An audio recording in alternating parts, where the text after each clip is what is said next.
I mean, I think there's definitely many challenges as a younger woman, as a woman in general, as a more femme-presenting woman as well, finding your identity within your queerness. There's a lot of levels to it, right? Putting myself in spaces with people that I know believe in me, know what I have to offer, and also just not being afraid to take up space. Yo, welcome to Bible Beat.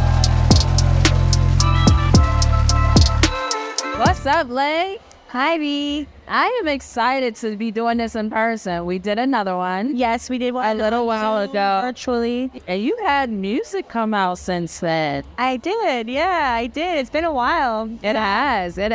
So yeah, welcome to Bible Beat, where we break down my favorite songs of yours. You've been through this before, but I do have a couple other questions for you this time, and we're going to keep it short and simple. So real quick, tell the people who you are and what you do. Yeah, my name is Lay, also known as Aleyzza. I just changed my name recently. Oh, yeah, so my government, so Aleyzza. I'm a singer-songwriter based out of DC, and I'm just trying to empower people that look like me, that sound different, and just finding their voice and spreading a good message. I love this. There's a common thread with all of the artists today, and it's all about like inclusion, like representation, people that look like me, and it feels so good. It's important. We don't have enough of that in the industry right now. At all. But honestly, I mean, I've been doing this for quite some time, and it is more than ever, and it's refreshing, and I love it. I love it. Dance. Well, let me say this. Palo Santo is still probably one of my favorites. Thank you. And for a while, it was the only thing you had out, and then you had some collaborations. Yeah. But it's such a great song. And then when you did Dance, I was like, oh, shit. Yeah. Oh, shit. What was the inspiration behind that? Dance is kind of an interesting, came out in an interesting way, because I am, as much as I am bubbly and outgoing, I'm also a generally anxious person. So when I had written that song with my producer, Nola, shout out to Nola, I just felt like I couldn't write. I was kind of in my head too much. And when I feel kind of in that space, I like to ask myself questions and answer those questions to myself to see where the source of that anxiety is coming from. And that conversation that you see in the vocal elements was the questions that I was asking to myself. Whoa. What's going on? What's wrong? I can't! Why can't you? I'm scared. I kind of like to think of it as an older version of me speaking to a younger version of me. Oh, I like that. Because I feel like the anxiety in me is like a little Aleyzza. So that kind of helps me kind of guide where that and kind of just bring myself back to earth. So I love that song, yeah. Someone told me once that little person in you, that other person, is your protector, right? It's the person that protects you. It's the person that comes out whenever you have that fear factor. But it's important to let that person know that, like, yo, I'm good. Yeah. Right? Like, they have a purpose, right? Yeah. But at this point, I'm good. As an artist, as a woman, as a queer woman, what's been some of your biggest challenges in music and the music industry, whether it's business or just like creatively? Yeah, I mean, I think there's definitely many challenges as a younger woman, as a woman in general, as a more femme-presenting woman as well, finding your identity within your queerness. There's a lot of levels to it, right? But particularly within my music, I think imposter syndrome was the biggest thing that I continue to work through.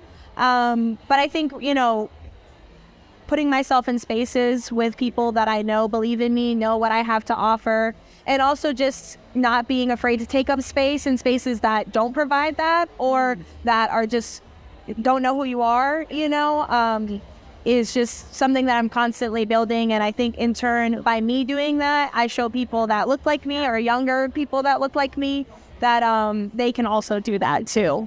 So what do you hope to do in the future? Like what doors do you want to kick down for yourself? There's so many doors that I want to kick down for myself. I definitely want to be a voice for younger people. So conferences like this, I definitely want to touch on mental health and also just, body dysmorphia, queer identity, especially on the femme presenting space.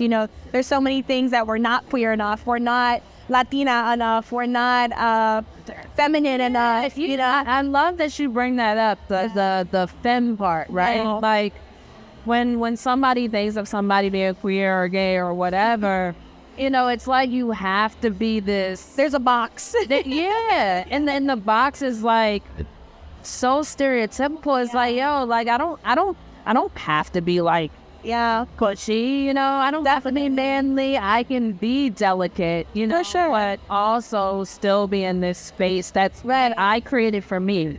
I love that. Congratulations on everything. Thank you. Yeah, constantly unlearning myself, but also teaching others to unlearn those, subconscious things that we have been brought up to know that are not Say true. unlearn. Yeah. What do you elaborate on that a little bit? Yeah, so I feel like there's a lot of things that we, especially as an American in society, there's certain things that we have been taught that are a certain way. I feel like American principles are very black and white.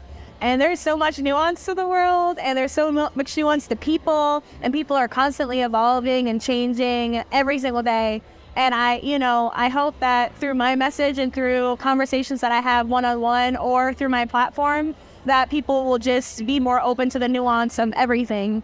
And just through that, they will unlearn those biases and kind of just be curious. I think that's like the important thing. Like if you don't understand something, or if just something doesn't seem right to you, or it's just something you're not familiar with, That's the word. lead it with curiosity versus with like hate or judgment or anything fear. or fear. I think that's the biggest one in a lot of ways. I love that. Yeah. I love that. There's an amazing book called The Code of the Extraordinary Mind by Vishen. I always screw up his last name, but we will be BFFs, so this is a message to you, Vishen, okay? We are BFFs now, and so yeah, anyway, that book is a great book. It touches on exactly what you just said. He calls them bullshit rules, and then he calls them rules. It's unlearning what you've been coded to learn. Yeah. And everyone is extraordinary, and his story is just amazing. It's a great book. Even if you don't like reading, listen to it, because it's amazing. Audiobooks are a thing. They are. That's it. At the office, if they let you have headphones. That's it. Yo, man, well, Lay, you already know I am a huge fan of yours. Thank you. I love everything that you do. I love everything that y'all do too. Thank you. And we celebrate you. Thank I really, really do celebrate I feel celebrated in this space, so I appreciate it. Yeah, man. Thank you. Today you actually get your flowers. Thank you. And I just want to say thank you for vibing with me here at the Digilog Day 2023. And keep going. Thank you. Keep going. Don't stop. Yeah, may I say one thing? Yeah, of course. Yeah, so I actually have a project coming out. The first single's coming out at the end of this month, the 27th. Contigo, featuring Audrey Funk and Nola. We're going to do a slow rollout for these 4 tracks. They're all Latin tracks. At the end of this month, actually in a few days, look out for it. Contigo on all platforms, featuring Audrey Funk and Nola. Yeah. Cause when the shit's so fine